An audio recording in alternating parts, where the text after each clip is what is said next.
وبقربه كم تنجلي. واقعہ کربلا میں جو سب سے بزرگ، علم والی، عظمت والی، تقوی والی اور مقام و مرتبہ میں سب سے بزرگ ترین خاتون تھیں، وہ حضور حیدر کرار کی صاحبزادی سرکار سید الشہداء امام علی مقام کی ہمشیرہ، عزت نواز، رفت مآب، اقلیم حیا کی ملکہ، شریکۃ الحسین حضرت بی بی سیدہ زینب رضی اللہ تعالی عنہا ہیں۔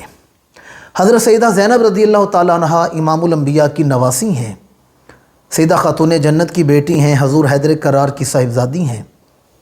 ان کی ولادت باسعادت 6 ہجری مدینہ منورہ میں ہوئی۔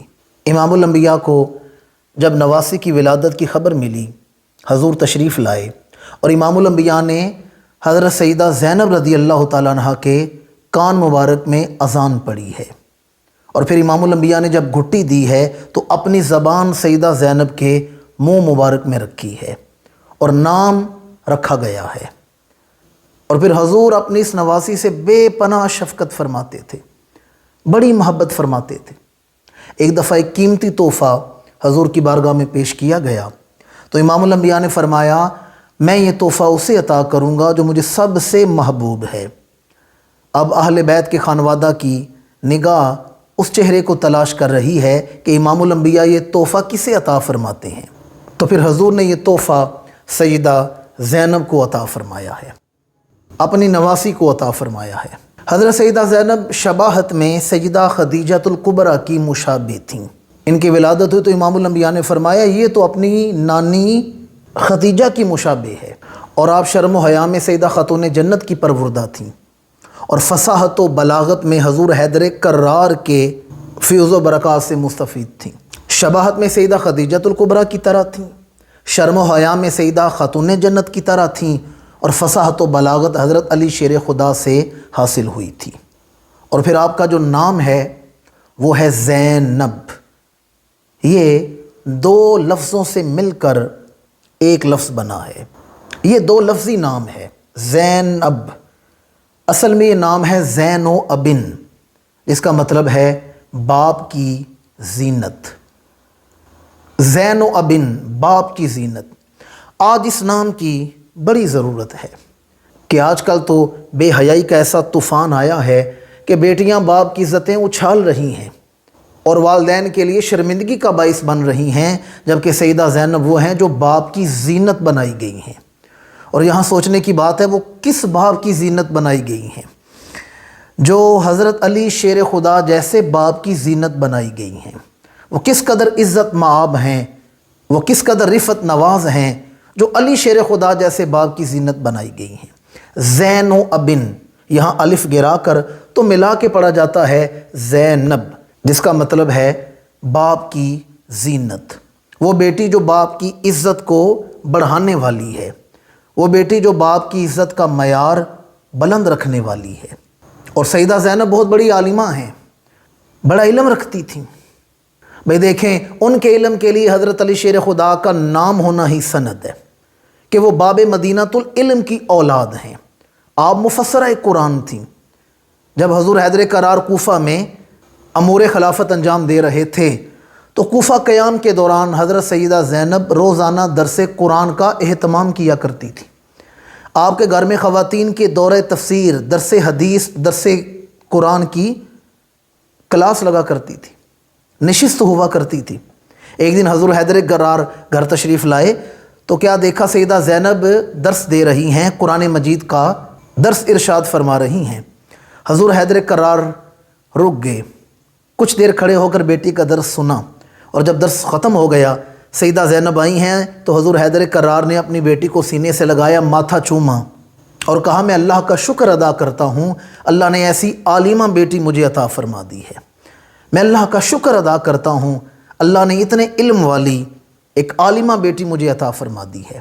تو زینب باپ کی زینت، باپ کی عزت بڑھانے والی، باپ کی عزت کا معیار بلند کرنے والی۔